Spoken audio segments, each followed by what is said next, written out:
Hello officers, welcome to the ISPCS thinkers prepare achieve and serve. आज से हम modern history start करने जा रहे हैं। जैसे हमारा अप्रोच होता है कि हम किसी भी सब्जेक्ट्स को उसके PYQs के साथ इंटीग्रेट करके पढ़ते हैं, उसी तरीके से हम मॉडर्न हिस्ट्री भी पढ़ेंगे। हमारा पहला चैप्टर जो हम स्टार्ट करने जा रहे हैं, एडवेंट ऑफ यूरोपियंस, यूरोपियन का आगमन, कैसे यूरोप के बेहतर अलग अलग डोमिनेंट पावर इंडिया में आए और किस रीज़न से आए उसको हम जानेंगे अच्छे तरीके से। सबसे पहले हम थोड़ा एक ओवरव्यू लेते हैं कि यूरोप में क्या चल रहा था और क्या ज़रूरत पड़ा लैंड रूट को छोड़ करके भारत में सी रूट को खोजने की। ये बात है अराउंड 15 सेंचुरी की, ठीक है, 15 सेंचुरी की, 1400 के अप्रॉक्स, ठीक है, जिस टाइम पे रोमन एम्पायर का डिक्लाइन हो जाता है। रोमन एम्पायर का यूरोप में डिक्लाइन होता है और राइज होता है ओटोमन एम्पायर, क्योंकि ओटोमन एम्पायर हरा देती है रोमन एम्पायर को। और जिसको फॉल ऑफ कॉन्स्टेंटिनोपोल बोलते हैं, कॉन्स्टेंटिनोपोल। जब इसका फॉल ऑफ कॉन्स्टेंटिनोपोल होता है तो रोमन एम्पायर का डिक्लाइन होता है और राइज होता है ओटोमन एम्पायर का। तो ओटोमन एम्पायर में मोस्टली अरब्स पीपल थे। और इससे भी पहले इंडिया में आपको पता ही होगा कि इंडिया मोस्टली मसालों के लिए और मसालों से लेकर के डिफरेंट टेक्सटाइल इंडस्ट्रीज़ के लिए बहुत फेमस था। तो उसमें यूरोपियंस को इस चीज़ की बहुत ज़रूरत होती थी। तो वो जब इसकी चीज़ की ख़रीदारी करते थे तो उस बीच में ये लैंड रूट से यहाँ से जब कोई चीज़ें जाती थी तो ये यूरोप गया। ये आपका मिडिल ईस्ट वाला पोर्शन है यहाँ पे और इधर यूरोप है। तो इस मिडिल ईस्ट में ओटोमन एम्पायर का संगठन था, खासकर जिसमें अभी हम प्रेजेंट में बोले तो टर्की हो गया, ईरान हो गया, ये सारे कंट्री मिला करके ओटोमन एम्पायर थे। तो अब जब किसी को भी कुछ लैंड रूट्स के थ्रू बेचना है, या यहाँ के मर्चेंट्स यूरोप में कुछ बेच रहे हैं या यूरोप के कुछ मर्चेंट्स यहाँ के से कुछ खरीद रहे हैं, तो थ्रू ये मीडिएशन का काम करते थे अरब्स।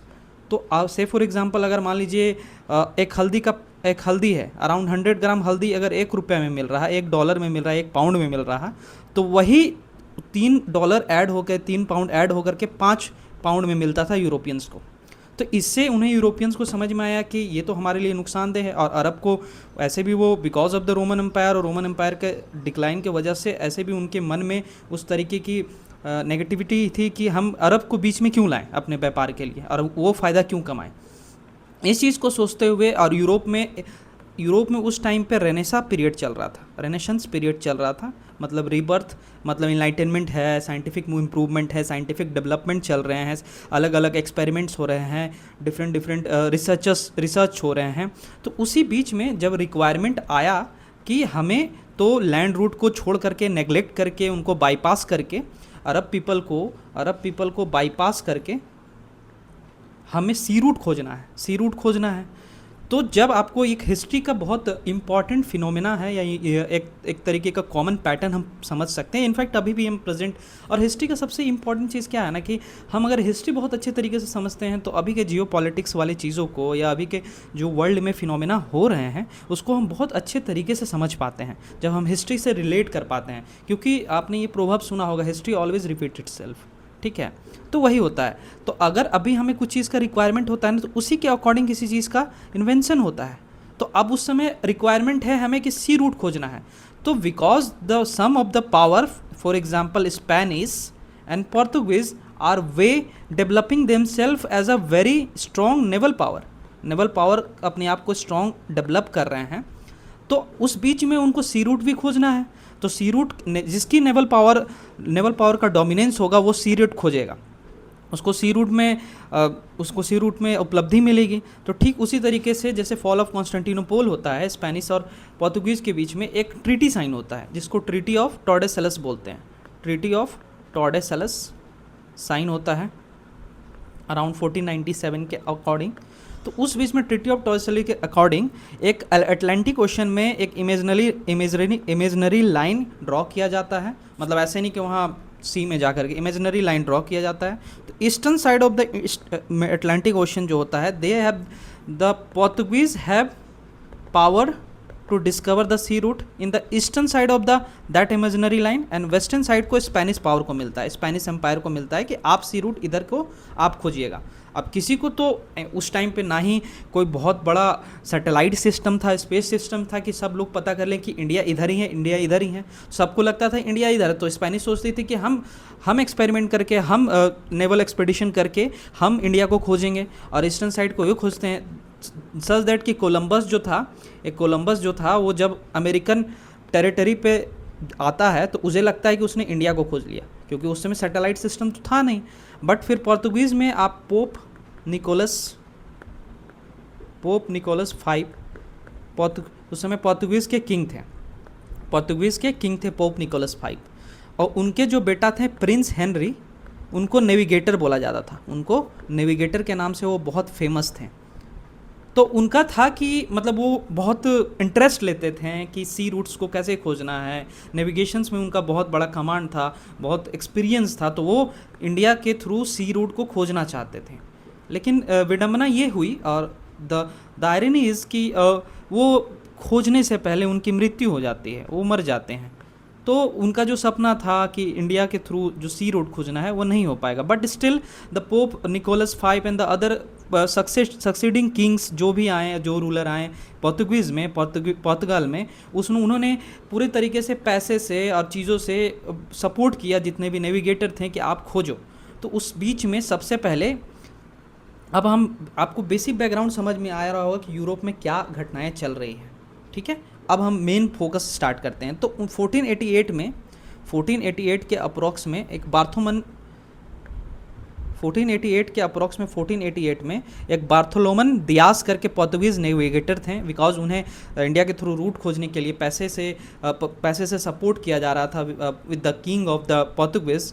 तो वो पोर्तुगीज़ नेविगेटर राउंड करते हैं केप ऑफ गुड होप।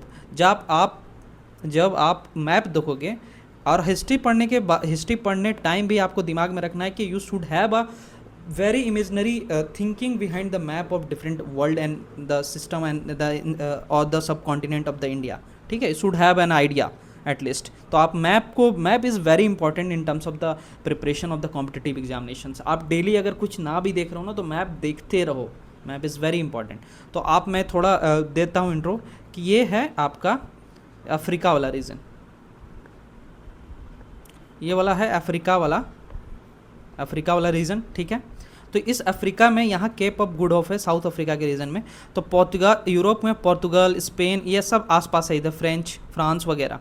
तो यहाँ से वो निकलते हैं, निकलने के बाद इसके आसपास में वो केप ऑफ गुड होप से क्रॉस करना चाहते थे, क्योंकि इधर से तो वो क्रॉस ही नहीं करना चाह रहे थे, और उस समय स्वेज कैनाल वगैरह इजिप्ट के थ्रू बना ही नहीं था। तो आखिर उनके पास एक ही ऑप्शन था कि वो साउथ अफ्रीका के नीचे से इंडियन ओशन को क्रॉस करे, और फिर यहाँ पे हमारा प्यारा भारत था, ताकि हम इंडिया के कोस्ट तक ऐसे पहुँच सकें, ठीक है। तो ये था तरीका उनके लिए।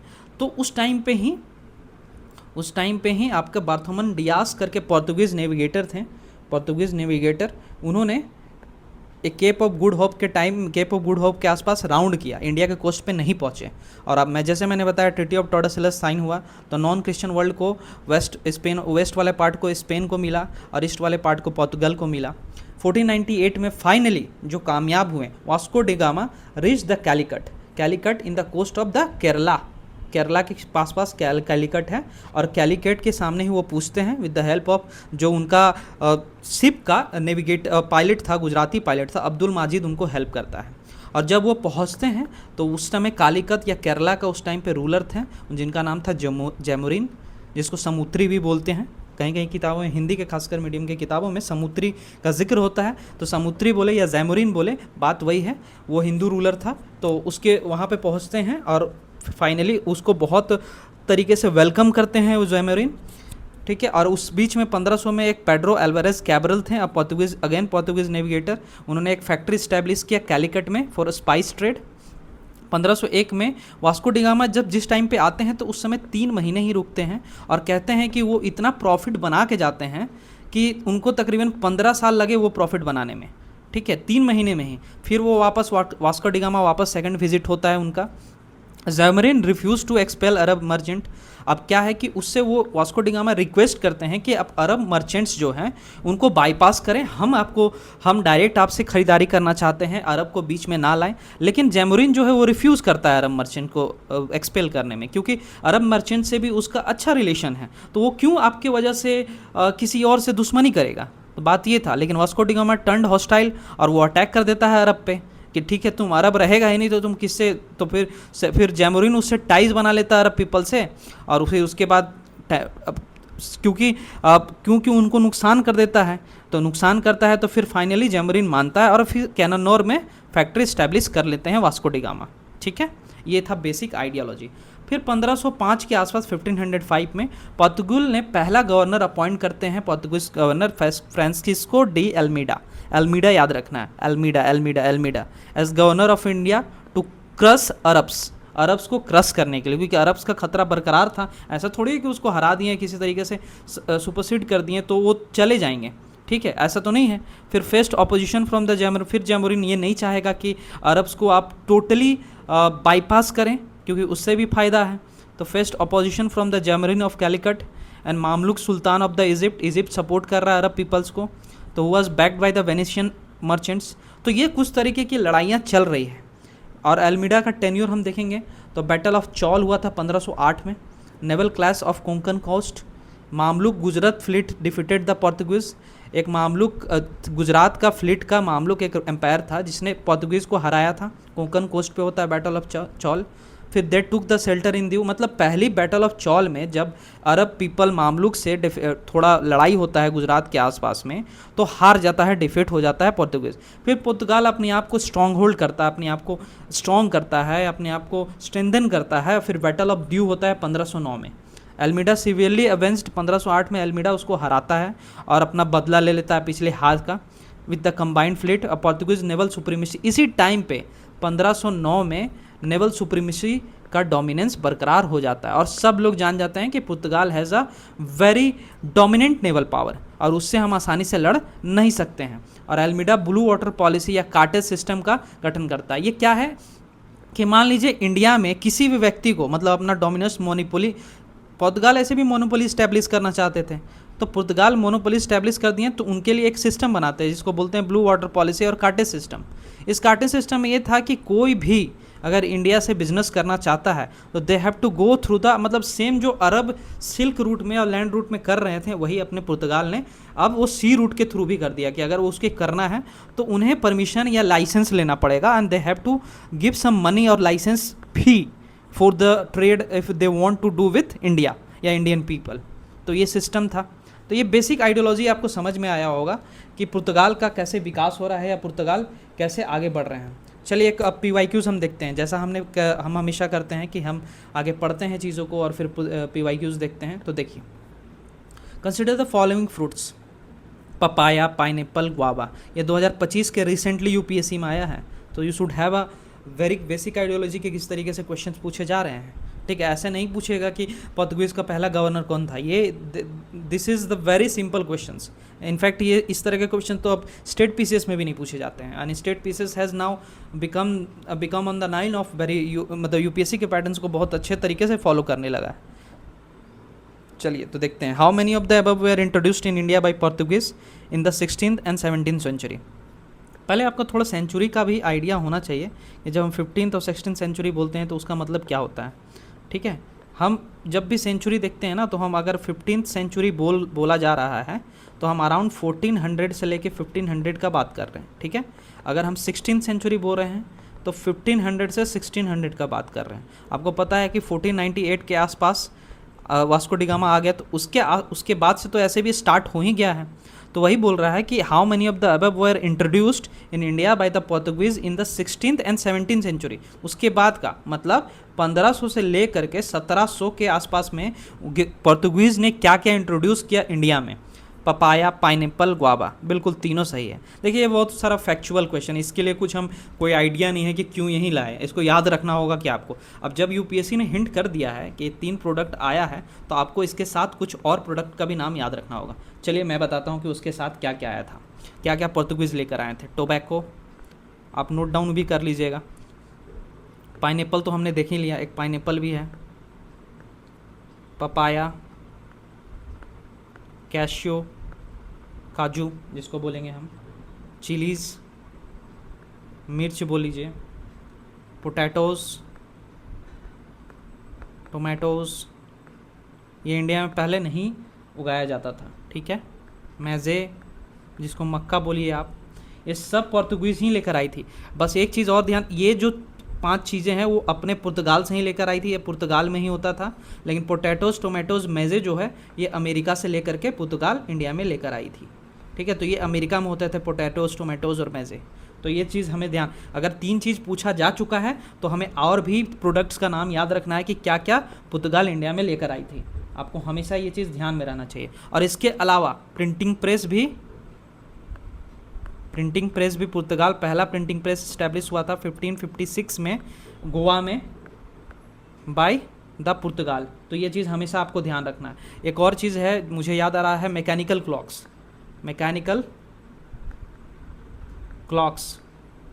क्लॉक्स भी पुर्तगाल ही लेकर आई थी, ठीक है, 16th सेंचुरी में। तो ये चीज़ ध्यान में, फिर से हम रिपीट कर लेते हैं। पपाया, पाइनएप्पल, गुआवा तो लेकर आई है, tobacco, pineapple, papaya, cashew, chillies, यहाँ कैश्यू ऐड किया हमने, टोबैको ऐड किया, चिलीज़ ऐड किया, गुआवा है ही, तो कुछ फ्रूट्स लेकर आई हैं। साथ में पोटैटोज़, टोमेटोज़ और मैज़े, ये अमेरिका से ले करके पुर्तगाल इंडिया में लाई थी। लाया कौन था और कहाँ से आया था ये भी ध्यान रखना। ये सारा पुर्तगीज़ ला रहा है और ला रहा है इंडिया में। बस 3 चीज़ें याद रखनी है आपको कि पोटैटोज़, टोमेटोज़ और मैज़े अमेरिका में। पहला प्रिंटिंग प्रेस इस्टेब्लिश किया किसने? पुर्तगाल ने। ये सब PYQs में भर भर के क्वेश्चन आए हैं। तो ऑलवेज मैं अगर अभी करा रहा हूँ तो आपका यू हैव, मतलब किए नहीं कि बाद में कर लेंगे, अरे यही याद करने की कोशिश करो ना यार, बाद में रिवीजन करेंगे हम। तो प्रिंटिंग प्रेस भी पहली बार इंडिया में 1556 में गोवा में स्टैब्लिश हुआ, और बाय द हेल्प ऑफ क्या, बाय द पोर्तुगीज रूलर्स, ठीक है। एंड मैकेनिकल क्लॉक्स भी आपको पुर्तगाल ही लेकर आई थी, ठीक है। ये चीज़ क्लियर हो गया। द नेक्स्ट क्वेश्चन, अगर हम आगे बढ़ते हैं, इतना होलिस्टिकली हमें पढ़ना होगा such that we get to encounter with any such questions, तो हम इजीली फिगर आउट कर लें। और PYQs हमेशा हिंट देता है आपको, अगर PYQs में चीज़ें आ गई हैं तो आपको इलेबोरेटिव वे में वो चीज़ें पढ़नी है, ठीक है। The next question, who among the following rulers of medieval Gujarat surrendered due to Portuguese. अब बोल रहा है कि जो ड्यू में, अब मैंने बताया था कि उस समय एक युद्ध हुआ था, ये आपका बैटल ऑफ चौल हुआ था, तो ड्यू में सेटल हो गया था पोर्तुगीज, और जो कोंकण कोस्ट में मामलुक गुजरात ने उसको हराया था। तो फिर यही क्वेश्चन पूछ रहा है कि जो मामलुक गुजरात का डायनेस्टी था तो उसमें रूलर कौन था जिसने उसको हराया था? ये बहादुर शाह था, बहादुर शाह। ये मुगल एम्पायर वाला बहादुर शाह नहीं है, एक चीज़ हमेशा याद रखिएगा, ये दूसरा है बहादुर शाह, ठीक है। अब जब सल्तनत हम एंशिएंट और मेडिवल में पढ़ेंगे तब हम देखेंगे कि बहादुर शाह क्या था। बस just to you have to keep in your mind कि गुजरात में जो एक मेडिवल गुजरात में रूलर था बहादुर शाह, उसके वजह से सरेंडर कर दिया ड्यू टू पोर्तुगीज। इसने इस पर्टिकुलर रूलर को हराया क्योंकि ड्यू में बाद में सेटल हुआ, तो फिर इसने फाइनली सरेंडर कर दिया ड्यू को पोर्तुगीज को, ठीक है। ये चीज़ हमेशा याद रखना। The next question, which is this particular question is थोड़ा little bit difficult but easily to encounter, okay. चलिए पढ़ते हैं।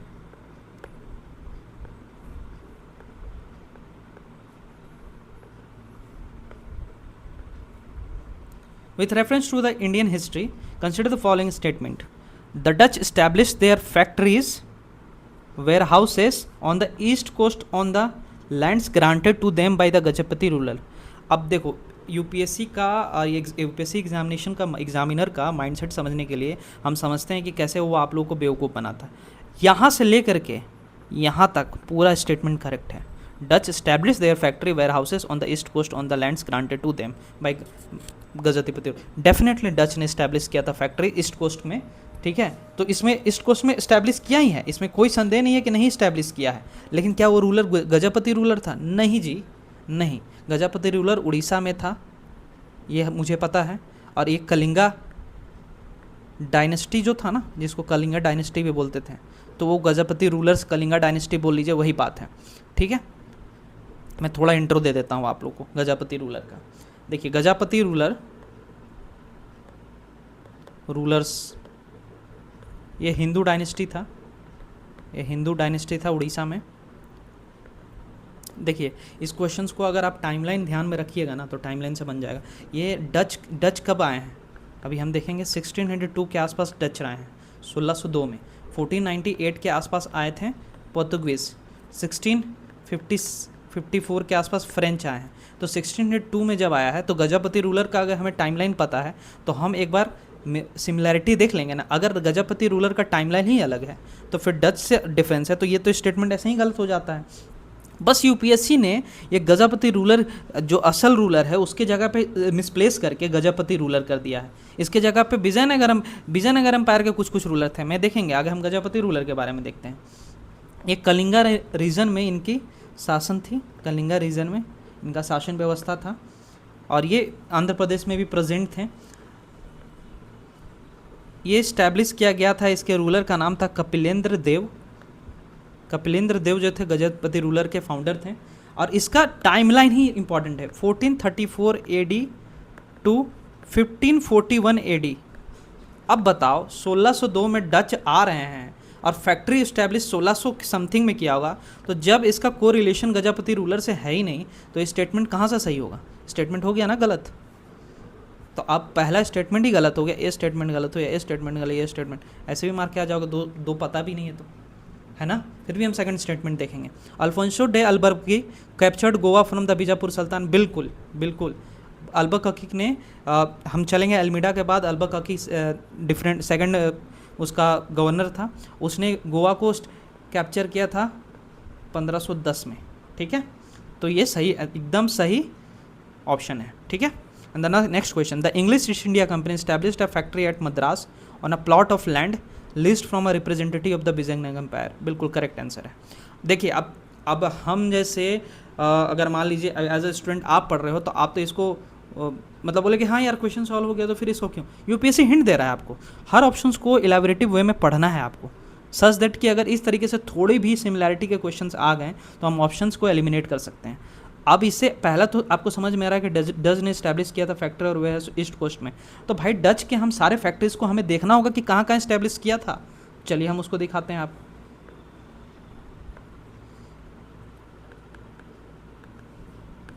डच, उसका factory establish, first factory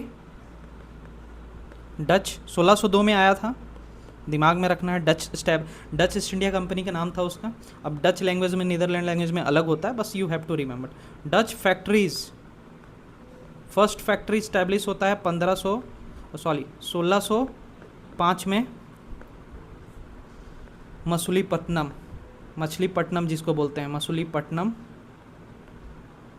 Andhra में, आंध्र प्रदेश जो था उसमें फर्स्ट फैक्ट्री स्टैब्लिश करता है। उसके बाद टाइमलाइन याद रखने की जरूरत नहीं, फर्स्ट फैक्ट्री का सिर्फ डेट याद रखना है, बहुत है। उसके बाद कहाँ कहाँ हुआ था ये आपको ध्यान में रखना है। और ईस्ट कोस्ट पे जो बोला था वो पुलिकत उड़ीसा और आंध्र प्रदेश के आसपास है, आंध्र प्रदेश तमिलनाडु के पास, मतलब इसको पुलिकत लेक भी है जो एक तरह का रामसर साइट है। और अभी सबसे इम्पोर्टेंट ये बात है कि पुलिकत लेक रामसर साइट है और इसको रामसर साइट घोषित किया गया है 2026 में ही, ठीक है। तो ये तमिलनाडु का ही एक पोर्शन, तमिलनाडु आंध्रा का एक बॉर्डर बनाता है पुलिकत लेक, वो है। तो ये पुलिकत उड़ीसा आंध्र प्रदेश ये सब कोस्ट के आसपास ये फैक्ट्री इस्टेब्लिश किया। फिर ईस्ट वेस्टर्न कोस्ट में सूरत में भी इस्टेब्लिश किया करते हैं। करईकाल, बस याद रखना है फैक्ट्री, आपको कहीं भी याद रहे। चिंसूरा,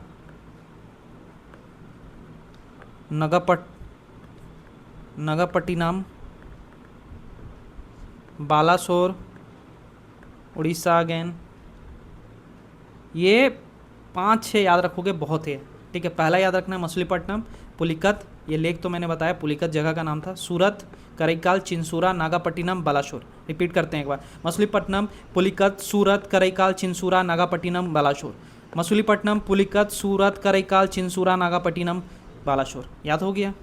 ये फैक्ट्री पूरा डच के थे, ठीक है। फाइनली क्या होता है कि डच ज़्यादा दिन तक इंडिया में रह नहीं पाता है। डच एक बैटल ऑफ बेदारा होता है। डोंट वरी, हम क्वेश्चन से अभी देख रहे हैं, हर चीज़ को मैं इलेबोरेटिव वे में आगे बताऊंगा, बट क्योंकि PYQ आया है तो हम इसे यहीं पे देख लेंगे। बैटल ऑफ बेदारा होता है ब्रिटिश के अगेंस्ट और वो हार जाती है, ब्रिटिश वोन एंड डच डिफीटेड, और वो फाइनली डच जो है अपना कंसंट्रेशन इंडोनेशिया में कर लेती है और इंडिया से उनको जाना पड़ता है। बैटल ऑफ बेदारा ये हुआ था 1759 में, ठीक है, 1759 में। तो ये दिमाग में रखना है आपको। ठीक है। और पोर्तुगीज़ अपना, अब हम पोर्तुगीज़ का भी फैक्ट्री देखेंगे। पोर्तुगीज़ अपना फैक्ट्री इस्टेब्लिश करती है, first trading factory, first factory 1503 में, 1498 के आसपास आती है कोचीन में, कोचीन में याद रखना है, ठीक है। और अल्मीडा जो थे वो फर्स्ट, आपको पता ही है अल्मीडा फर्स्ट गवर्नर हैं पोर्तुगीज़ के, तो और इसी ने ही ब्लू वाटर पॉलिसी, अभी हमने ऊपर देखे थे ब्लू वाटर पॉलिसी और कार्टेज सिस्टम लाया था। और क्या है ब्लू वाटर पॉलिसी, मैंने आपको क्लियरली बताया क्या है, ठीक है। एंड द नेक्स्ट क्वेश्चन, अब तो कुछ इसमें ज़्यादा खास है नहीं। अल्बुकर्क तो गोवा, बीजापुर सुल्तान, हाँ यहाँ पे था बीजापुर सल्तनत का कौन रूलर था, तो वो भी हम याद रखेंगे, यूसुफ आदिल शाह, ये भी पूछा जा सकता है।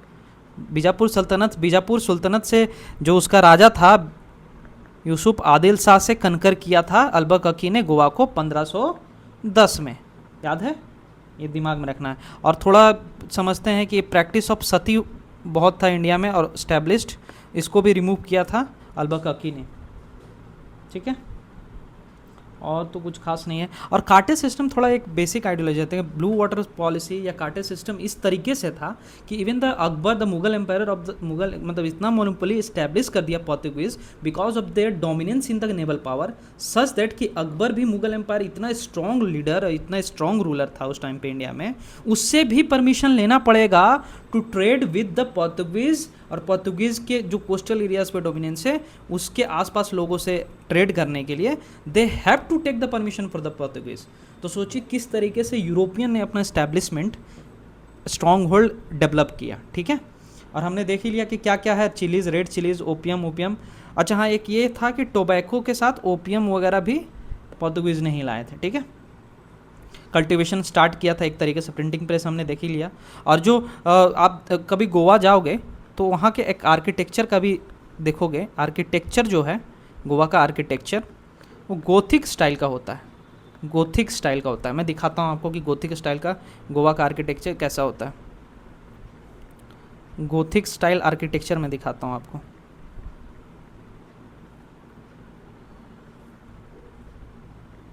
ताकि थोड़ा आर्किटेक्चर वाला पोर्शन भी, जो चीज़ें जब आती है ना, देखिए इस तरीके से चर्चेज होती है, ये गोथिक स्टाइल के आर्किटेक्चर है, इस तरीके से गोथिक स्टाइल के आर्किटेक्चर हैं। आपको थोड़ा, आप कभी भी पुर्तगाल वगैरह या पेरिस वगैरह या यूरोपियन कंट्री में जाओगे इस तरीके से होता है, तो गोवा में जाओगे तो चर्चेज वगैरह इस तरीके से ही हैं, लंबा सा स्ट्रक्चर होता है, ठीक है। तो ये गोथिक स्टाइल के आर्किटेक्चर्स हैं, ठीक है। तो ये ध्यान में रखना है आपको, बस इससे ज़्यादा तो इसमें कुछ खास जानने की है नहीं, ठीक है।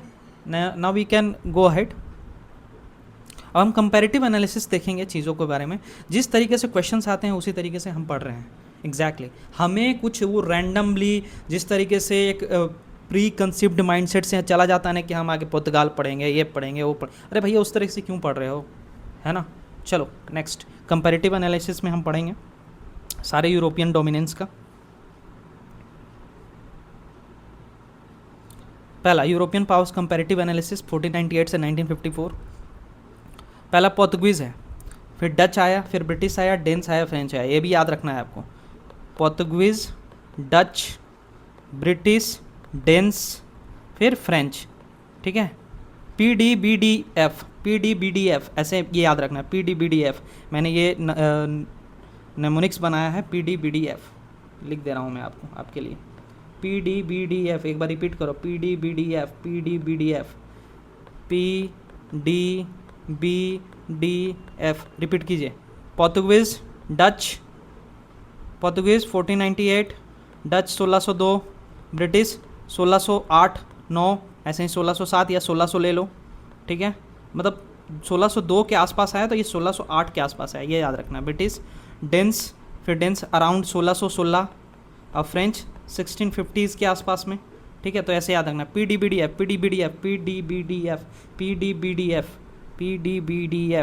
याद रखना है, ठीक है। चलिए next question, entry and background हम देखते हैं।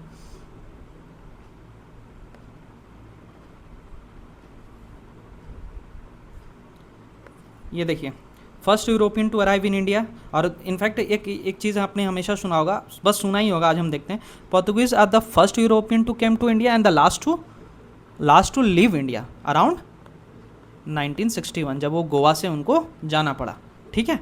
पोस्ट इंडिपेंडेंस हिस्ट्री में हम देखेंगे वो। Portuguese first Europeans to arrive in India after Vasco da Gama came 1498 में। सी बॉन्ड ट्रेड उन्होंने एस्टैब्लिश करना चाहते थे, रिलीजियस एक्सपेंशन करना चाहते थे। This is one of the reasons कि पोर्तुगीज अल्टीमेटली हार जाते हैं ब्रिटिशर्स से। Britishers are much more dependent on making the profit and doesn't want to first time very मतलब in the early phases they also wanted to interfere in the religious aspect of the Indian people, और just such that कि उन्हें 1857 का 1857 की क्रांति को झेलना पड़ा। लेकिन आफ्टर दे अंडरस्टूड कि यार इंडिया के लोकल ट्रेडिशनल लोकल रिलीजियस जो भी फिनोमेना हैं उनसे हम इंटरफेयर नहीं कर सकते हैं, क्योंकि अगर उससे करेंगे तो वी हैव टू एनीवे गो, मतलब हमें छोड़ना पड़ेगा India, they will anyway revolt against us, ठीक है। तो वो उनको ये चीज़ बहुत पहले समझ में आ गई, पोर्तुगीज़ को नहीं समझ में आया। पोर्तुगीज़ रिलीजियस एक्सपेंशन को करने को लेकर के इतना बरकरार थे कि मतलब जानबूझ करके प्रेशराइज्ड कन्वर्जेंस उन्होंने किया, जानबूझ के कन्वर्जेंस करने लगे। तो अल्टीमेटली पोर्तुगीज़ ज़्यादा दिन तक स्टैब्लिश नहीं रह पाते इंडिया में, और उनका एक ही जगह पे कॉन्सेंट्रेटेड हो जाते हैं गोवा में, ठीक है। फिर डच आते हैं, डच ईस्ट इंडिया कंपनी की गठन होती है, और कमर्शियल मोटिव से ये भी आए थे। ये सिर्फ डच कमर्शियल मोटिव से आए थे, उनको कोई मतलब नहीं था रिलीजियस एक्सपेंशन करने का या रिलीजियस फिनोमेना इस्टेब्लिश करने का, कोई मतलब नहीं था। Britishers east India company establish होता है 1600 में, और फिर वो ट्रेड स्टार्ट करते हैं। ट्रेड से ये टेरिटोरियल पावर, हाँ ये पॉलिटिकल एक्सपेंशन करना चाहते थे, पॉलिटिकल सुप्रीमेसी मेंटेन करना चाहते थे, सच दैट कि कोई यूरोपियन यहाँ आकर के ट्रेड ना करे और जो प्रॉफिट है वो हम बनाएं। उनको रिलीजियस सुप्रीमेसी नहीं चाहिए था, टेरिटोरियल पावर एग्जिस्ट करना था। फिर डेन्स आते हैं, जिसको नीदरलैंड्स अभी बोल सकते हैं, वही होते हैं डेन्स, ठीक है। माइनर यूरोपियन पावर था, ज़्यादा दिन तक रहा नहीं था, जस्ट उनका भी कमर्शियल मोटिव था, oriented with the limited territorial ambition, ठीक है। फ्रेंच आए फाइनली, जो एकदम अपने लेवल स्टार्टिंग में in the very early phase of the empire establishment of their supremacy, French has been the counter part of the Britishers. French equally counter part था Britishers के। French East India Company 1664 में establish हुआ था, counter British influence. Headquarter कहाँ कहाँ था? Obviously Portuguese last तक में गोवा रह गया। शुरू में डच पुलिकत नागापट्टिनम, हमने अभी देखा था डच के फैक्ट्रीज के बारे में, ठीक है। ब्रिटिशर्स कैलकटा, शुरू में कैलकटा, फिर उसके बाद दिल्ली, फाइनली 1911 में दिल्ली में कैपिटल उनका चेंज होता है, हम आगे देखेंगे। और डेन्स तनकरदार तमिलनाडु, वहाँ पे स्टैब्लिशमेंट होता है। और फ्रेंच पौंडीचेरी, पौंडीचेरी अभी हमारा यूनियन टेरिटरीज है विद द लेजिस्लेचर, अभी हाल में इलेक्शंस हुआ था, 30 सीट्स हैं, एक बार याद करेंगे हम, 30 सीट्स हैं यहाँ पे लेजिस्लेटिव असेंबली में, ठीक है। अभी हाल में इलेक्शंस हुआ था। BJP with the some allies, NDA का गवर्नमेंट है अभी, ठीक है। पौंडीचेरी में आप जाके देखोगे तो बहुत सारे फ्रेंच कॉलोनीज़ हैं, एकदम फ्रेंच के आर्किटेक्चर के बेसिस पे। Next, Indian rulers. उस टाइम पे ये भी पूछा जाता है कि जब ये यूरोपियंस पावर आए तो उस टाइम पे कंटेम्प्रेरी रूलर्स कौन थे इंडियन रूलर्स? तो जैमरीन ऑफ कैलकट में जब स्टैब्लिशमेंट हुआ था, वास्को डिगामा आया था, तो जैमरीन ऑफ कलकत्ता, जिसको समुद्री भी बोलते हैं, समुद्री, और कृष्णा देवराया विजयनगर, साउदर्न सदर्न में, थोड़ा सदर्न वाले मतलब केरला से हट करके थोड़ा तमिलनाडु आंध्र प्रदेश वाला रीजन में जाएंगे तो कृष्ण देवराया विजयनगर एम्पायर। कृष्ण देवराया कौन से मंदिर का एस्टेब्लिशमेंट किया था? विरूपक्षा टेम्पल, जो यूनेस्को वर्ल्ड हेरिटेज साइट है, अराउंड 2000 AD से बना हुआ, क्या खूबसूरत मंदिर है, कभी जाने को मौका मिले तो जाइएगा। मुग़ल सूबेदार, जब डच आता है तो मुग़ल सूबेदार थे और लोकल रूलर्स थे कोरोमंडल और बंगाल वाले कोस्ट में, ठीक है। कोरोमंडल कोस्ट किसको बोलते हैं? तमिलनाडु वाले पोर्शंस को, तमिलनाडु आंध्र वाले कोरोमंडल कोस्ट, ठीक है। चलिए, ईस्ट इंडिया कंपनी फॉर्म्ड हुआ। फिर उसके बाद इस टाइम पे ईस्ट इंडिया कंपनी मतलब ब्रिटिशर्स आए तो जहांगीर था रूलर, जहांगीर अराउंड 1608 के आसपास, 1608, ठीक है, 1608 के आसपास। लेटर वीक मुगल सक्सेसर्स भी आया औरंगजेब के बाद, ठीक है, मोहम्मद शाह रंगीला, फरुखशियार, ये सब सारे। और थंजावुर नायकास, क्योंकि ये तमिलनाडु पे डेंस कॉन्सेंट्रेटेड थे उस समय, थंजावुर नायकास करके रूलर थे। और ऑब्वियसली फ्रेंच आती है तो औरंगजेब अर्ली फेज में, और फिर later nawabs of the Carnatic, ठीक है। की ट्रीटीज़ क्या साइन हुआ है? 1510 में बीजापुर सुल्तान, कौन था बीजापुर सुल्तान? जल्दी बताइए, अभी मैंने बताया, आदिल शाह था ना। इसके साथ जब कैप्चर करता है गोवा को तो ट्रीटी साइन करता है, ठीक है। लोकल ट्रीटीज़ कोरोमंडल और बंगाल में साइन हुआ, डच ने किया। 1615 में मुग़ल फरमान सर थॉमस रू करके आते हैं, तो उनके साथ जहांगीर उनको मुग़ल फरमान जारी करता है कि तुम फैक्ट्रीज इस्टेब्लिश कर सकते हो, तो वही मुग़ल फरमान हुआ था। फिर तंजावुर नायका के साथ ट्रीटी साइन करता है कि हमें भी मौका दिया जाए ट्रेड करने का, कितना दिन युद्ध खेलेंगे। तो तंजावुर नायका जो रूलर थे उनके साथ ट्रीटी साइन करता है डेंस। फिर कर्नाटिक रूलर के साथ फ्रेंच, क्योंकि अपना इस्टेब्लिशमेंट साउदर्न रीजन में ज़्यादा करना चाहता था, क्योंकि ब्रिटिश सुप्रीमेसी पहले से ईस्टर्न और वेस्टर्न में चल रही थी, तो वो सदर्न पे कॉन्सेंट्रेट करना चाहते थे। तो उसमें कर्नाटिक रूलर्स का इस्टेब्लिशमेंट था सदर्न में। तो अंडर डुप्लेस जो था, डुप्ले का रिंग फेंस पॉलिसी हम देखेंगे, रिंग फेंस पॉलिसी, और finally it is updated to the subsidiary alliance, और कॉर्नवालिस और वेलेस्ली ला करके कैसे इसको इस्टेब्लिशमेंट करता है, ठीक है, हम देखेंगे। फैक्ट्रीज देखिए, again this particular portion is very very important. आपको फैक्ट्रीज पूछा जा रहा है, अभी हमने देखा, ठीक है, ऐसे अगर डायरेक्ट ना पूछे, लेकिन आपसे this particular portion is very very important, ठीक है, फैक्ट्री से पूछा ही जा रहा है। अब हम देखेंगे पोर्तुगीज़ का फैक्ट्री। पहला कैननोर 1501 में किसने इस्टेब्लिश किया था, आप बताओगे? कोचिन हुआ, गोवा हुआ, बसें हुआ, दीव हुआ। इसे रिपीट करते हैं, कैननोर, कोचिन, गोवा, बसें, दीव। फिर फर्स्ट इसका डच का फर्स्ट मछलीपट्टनम हम देखें 1605 में, क्वेश्चन पूछा जा चुका है। पुलिकत, सूरत, चिंसुरा, कोचिन। टाइमलाइन ना भी याद रहे तो चलेगा, ठीक है, ऐसे स्टेट पीसेस के लिए इंपॉर्टेंट है कि टाइमलाइन याद रखना चाहिए, ठीक है, कभी कभी क्रोनोलॉजी में पूछ देता है। अब उसके बाद आया आपका ब्रिटिशर्स, मछलीपट्टनम टेम्पररी, लेकिन परमानेंट फैक्ट्री स्टैब्लिशमेंट हुआ था 1613 में सूरत पहले। तो अगर कभी कभी क्वेश्चंस ऑप्शन के हिसाब से जाएंगे, अगर ब्रिटिशर्स के फैक्ट्रीज़ के बारे में अगर क्वेश्चन आए, तो अगर ऑप्शंस तीनों में है, तो अगर मछलीपट्टनम तो मछलीपट्टनम को लेंगे, नहीं तो सूरत है तो सूरत को लेंगे। फिर बरोच, मद्रास, हुगली, बॉम्बे, कलकत्ता, ठीक है। और फिर अब डेंस का क्योंकि बहुत कम दिन था, तनकरदार में ही था, तो तनकरदार में सरमपुर, ठीक है। अब फिर से दो का याद रखना है, सूरत में ब्रिटिशर्स का भी फैक्ट्री पहला स्टैब्लिश हुआ था, और फ्रेंच का भी पहला सूरत में ही हुआ था 1668 में। फिर चंदरनगर, पौंडीचेरी, माहे, यनम, करईकाल। चंदरनगर, पौंडीचेरी, माहे, यनम, करईकाल, ठीक है। नेचर ऑफ एक्सपेंशन देखते हैं। नेवल पावर सुप्रीमेसी था पोर्टुगीज का, वो था ही क्वेश्चन, और वो मोनोपोली स्टैब्लिश किए through what, blue water policy और कार्टेज system. Trade monopoly Dutch establish किया उन्होंने विदाउट लार्ज टेरिटोरियल एम्बिशन, उनको टेरिटोरियल एम्बिशन का कोई मतलब नहीं था। ब्रिटिशर्स शुरू में कमर्शियल, फिर पॉलिटिकल, फिर इंपेरियल रूल स्टैब्लिश कर लिया उन्होंने, कॉलोनियलिज्म, ठीक है। अब वो उन्हीं का पावर इस्टेब्लिशमेंट करना था। उनका लिमिटेड कमर्शियल इनक्लेव्स था डेंस का, उनको ज़्यादा इंटरेस्ट नहीं था, और वो ज़्यादा दिन तक थे भी नहीं इंडिया में। फ्रेंच जो फ्रेंच थे, political military expansion under the du Plessis ring fence policy, ठीक, उसके अंदर में पॉलिटिकल एक्सपेंशन किया, और फिर लड़ते रहे ब्रिटिशर्स से, और ब्रिटिशर्स से लड़ने के बाद उनका फ्रेंच एंग्लो फ्रेंच वॉर हुआ, एंग्लो कार्नेटिक वॉर या कार्नेटिक वॉर भी बोलते हैं, ठीक है। क्या क्या लाएँ पोर्तुगीज़, ये मतलब एक टेबल के फॉर्म में दिया है, जस्ट टू हेल्प यू कि आप कैसे रिलीजियस मतलब कंपैरिजन में ही क्वेश्चन पूछ दे रहा है ना। 3 स्टेटमेंट है, एक डच का पूछ दे रहा है, एक पोर्टुगीज़ का पूछ दे रहा है, एक ब्रिटिशर्स का पूछ दे रहा है, तो उसको कंपैरेटिव एनालिसिस से ही पढ़ करके हम चीज़ों को रिमाइंड और अपने दिमाग में रिटेन कर पाएंगे, है ना। तो दूसरा देखिए, tobacco, cashew, pineapple, papaya, guava, ये सारे चीज़ों का लाया था उन्होंने।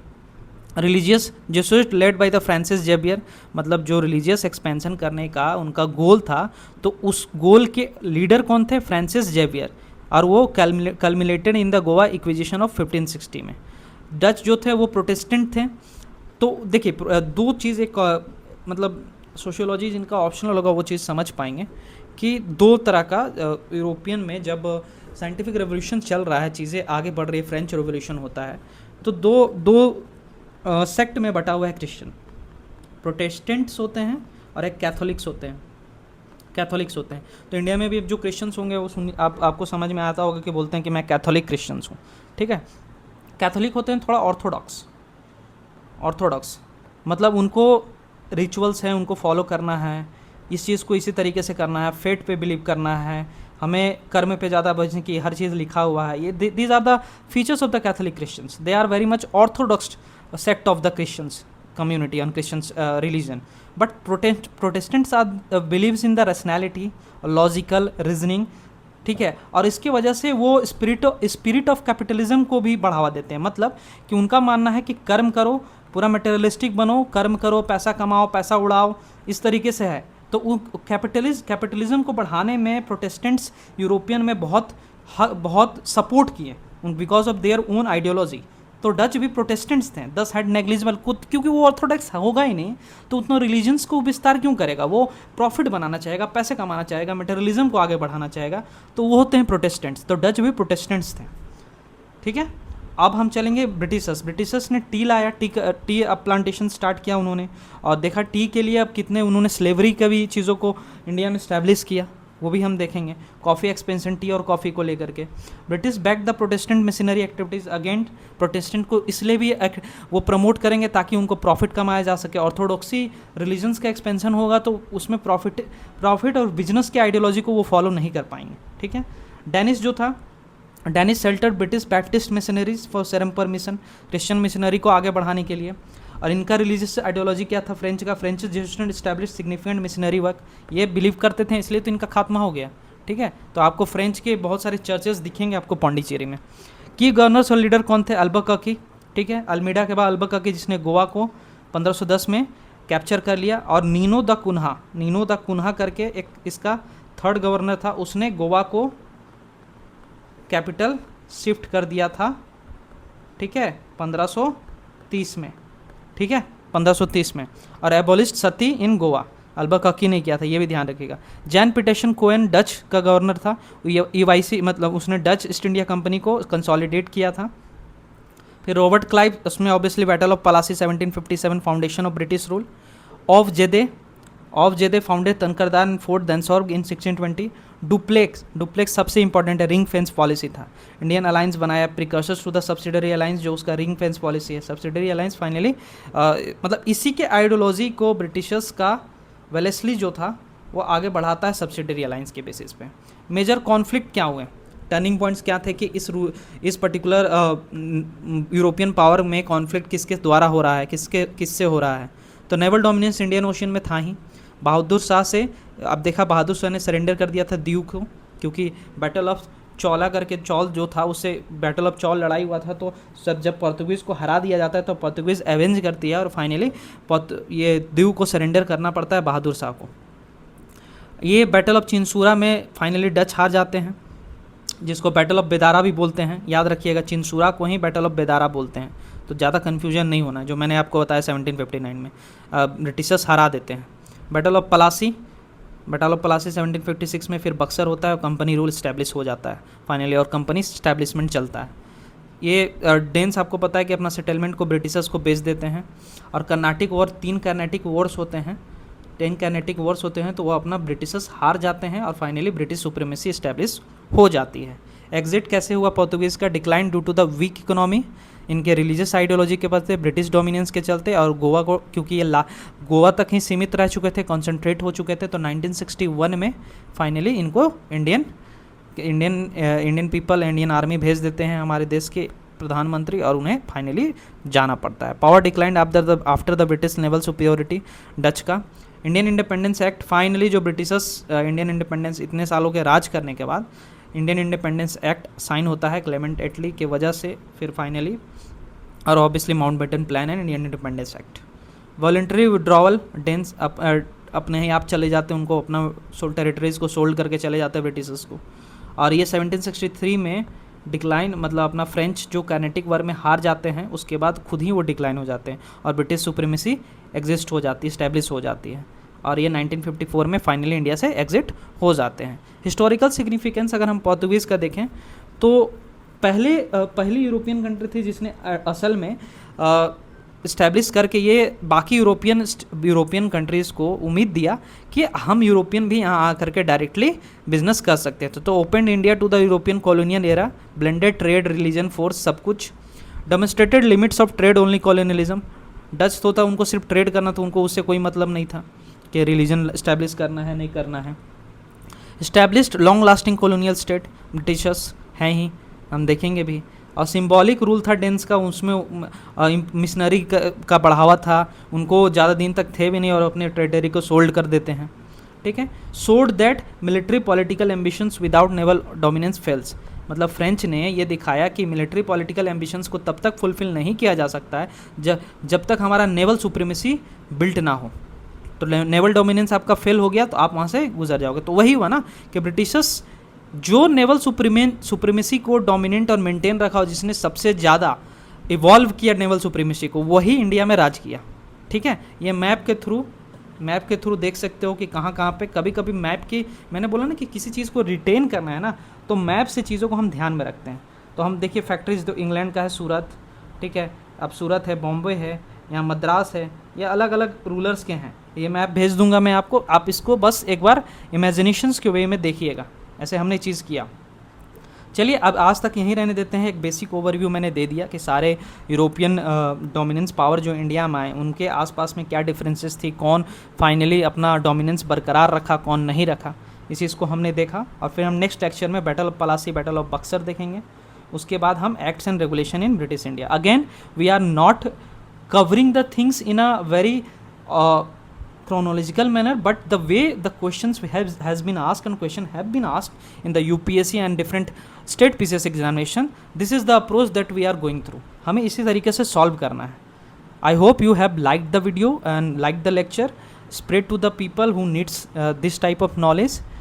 Likes, comment and subscribe, and tell me how I will improve myself and how I will make the lectures more creative. Thank you.